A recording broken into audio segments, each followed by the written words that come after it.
പ്രതിപക്ഷ നേതാക്കളുടെ പ്രസംഗങ്ങളിൽ നടപടിയുമായി തെരഞ്ഞെടുപ്പ് കമ്മീഷൻ. സിപിഎം ജനറൽ സെക്രട്ടറി സീതാറാം യെച്ചൂരിയുടെയും forward bloc general secretary G ദേവരാജന്റെയും പ്രസംഗങ്ങളിലാണ് നടപടി.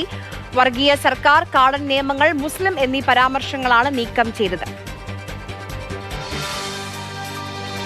ഡൽഹി മദ്യനയ അഴിമതി കേസിൽ ആം ആദ്മി പാർട്ടിയെയും അരവിന്ദ് കെജ്രിവാളിനെയും പ്രതികളാക്കി എൻഫോഴ്സ്മെന്റ് ഡയറക്ടറേറ്റ് കോടതിയിൽ കുറ്റപത്രം സമർപ്പിച്ചു.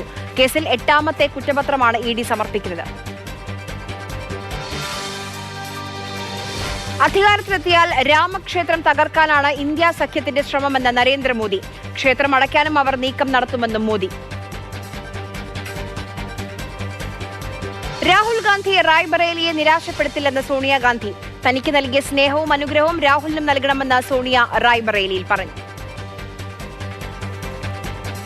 തെരഞ്ഞെടുപ്പ് കമ്മീഷന് സുപ്രീംകോടതി നോട്ടീസ്. വോട്ടെടുപ്പ് കഴിഞ്ഞാൽ ഉടൻ പോളിംഗ് ശതമാനം അപ്ലോഡ് ചെയ്യാത്തതിനെ സംബന്ധിച്ച് സുപ്രീംകോടതി മറുപടി തേടി.